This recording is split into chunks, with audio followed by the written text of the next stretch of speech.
They say walls have memories, but sometimes those memories become nightmares.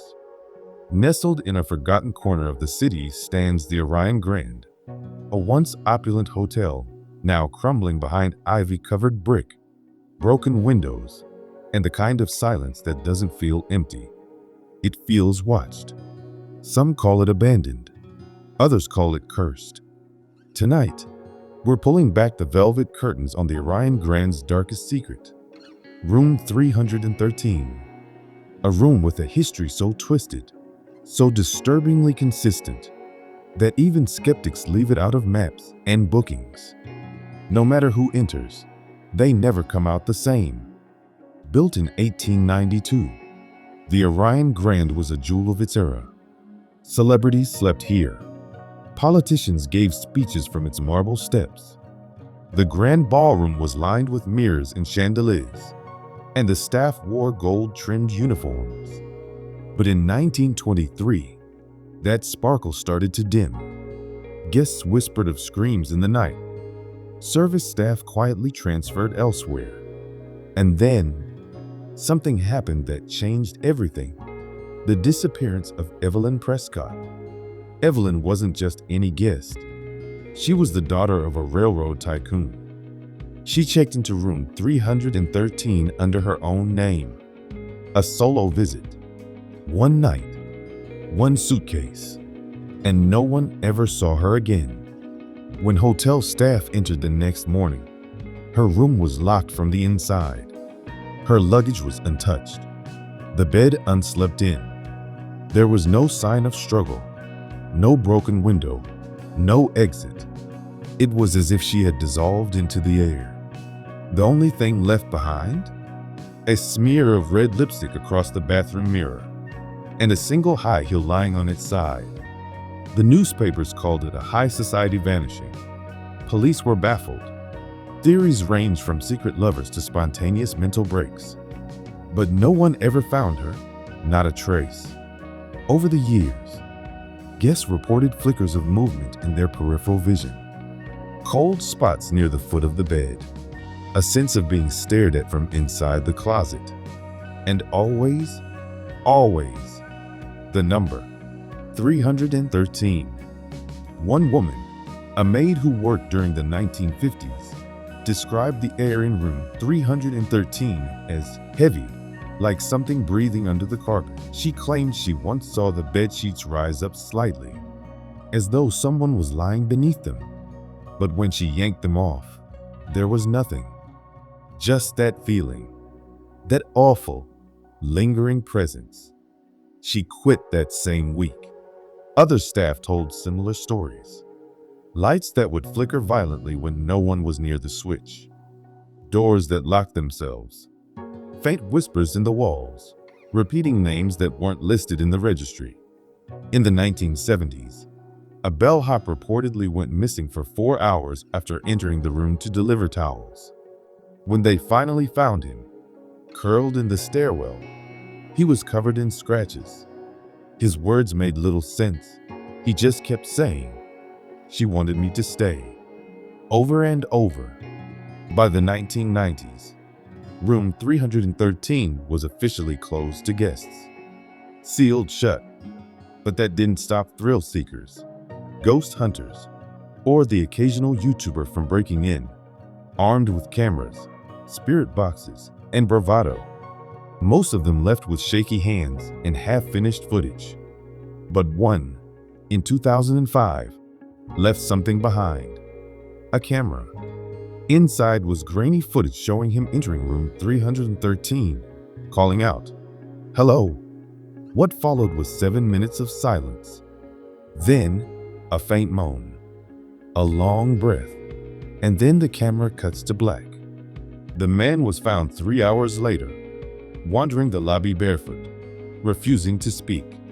The Orion Grand was purchased again in 2023 by a real estate developer looking to turn it into a boutique hotel. Renovation started, but it didn't last. Workers began quitting. Equipment vanished. One man fell through the floor outside room 313. twisted his ankle in what he described as a hole that wasn't there an hour ago.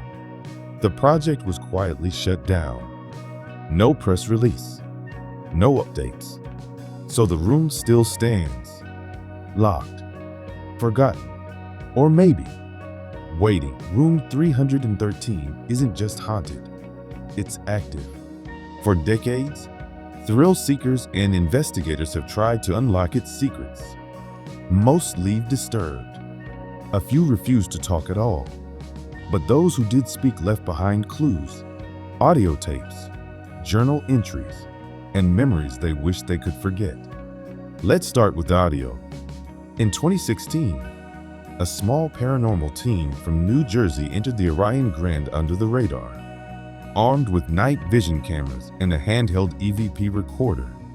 They managed to access the second floor and breach room 313 for the first time in years. The recorder ran for 13 minutes. For the first 6, nothing but static and background creaks, normal for an old building.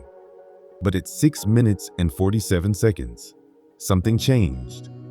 A faint voice, female, whispered just 2 words, "Help me," then silence. Seconds later, the temperature reportedly dropped by nearly 10 degrees. One of the investigators began to shake uncontrollably and claimed she felt something pressing down on her chest, like a weight. She collapsed outside the room and had to be carried out. That was the last time the team ever returned. The EVP clip circulated online briefly, then vanished, taken down across multiple platforms. But some still claim to have a copy, buried in horror forums, passed around like digital contraband. And then there's the journal, left behind by a solo traveler in 1994, Marcus Halbridge. He was a British backpacker, known for his offbeat adventures. He booked one night in the Orion Grand, not knowing room 313 was off limits. Through a clerical error, or maybe something else, he was given the key. What he wrote over the next few hours is chilling. There's something off with the room. It's cold, even though I can hear the boiler running. Lights flicker. My watch keeps stopping at 3:13 a.m. Creepy coincidence, right? I just heard a knock, but there's no one here. 3 knocks, like someone tapping softly on the closet door. I opened the closet. Empty. But there's this smell, like old perfume and something rotten underneath. I think someone sat on the edge of the bed while I was in the bathroom. The sheets were pressed down. I didn't sit there, I swear. That was the last entry. Marcus was found unconscious the next morning, curled beneath the bed. He had scratches down both arms and was muttering in a language no one recognized. Doctors said it was a mental break, but those who read his journal say otherwise. The most infamous incident, though, happened just 3 years ago. A small YouTube channel specializing in abandoned places uploaded a video titled "Trapped in Room 313 Orion Grand Exploration." The video was only up for 48 hours before it was deleted, but clips were saved and reposted by fans. It begins as most urban explorer videos do: flashlights, nervous laughter, shaky camera angles. But once they reach room 313, things spiral quickly. At first, there's nothing. The room is dusty, cold, the bed frame broken, the wallpaper torn. But then one of the crew, a guy named Ellis, points out something on the mirror. Written in condensation, despite no visible moisture, are the words, "Don't turn around." The camera spins. No one is behind them. But then, a loud bang at the door. Heavy, like someone or something trying to break in. The crew rushes to the door, open it, and nothing. An empty hallway. They try to leave, but the doorknob won't budge. That's when you hear it. 3 knocks. Not from the door, but from inside the closet. What happens next is unclear. The footage becomes distorted. There are flashes, brief frames of a pale face in the mirror, Ellis screaming, then darkness. The crew left the hotel that night. Ellis never filmed again. He reportedly deleted all his content, left social media, and moved out of state. When contacted, he refused to speak about that night. Even the most skeptical viewers admitted the fear on his face wasn't acting. So what is it about room 313? Is it a spirit? A loop in time? A curse placed long ago? Or something worse, something that feeds on fear itself? Because the truth behind room 313 might be darker than any ghost story. Every haunting has a history, and every legend starts with a truth. To understand the curse of room 313, we have to go back, farther than Evelyn Prescott, farther than the whispers, farther than the hotel itself, back to 1886, 6 years before the Orion Grand was even built. The land beneath it was once home to a small boarding house. Quiet, modest, mostly immigrants and railroad workers. But one tenant changed everything. Jonathan Heller, a former doctor turned recluse. Heller moved in after being released from an asylum in Connecticut. Records show he'd been committed after a series of unorthodox surgeries left 3 patients disfigured. Charges were dropped due to lack of evidence, but his license was revoked. He arrived at the boarding house with nothing but a black trunk and a suitcase full of surgical tools. Then, people started disappearing. 3 boarders over the span of 4 months. All young women, all living in the same upstairs room, the one that stood exactly where room 313 is now.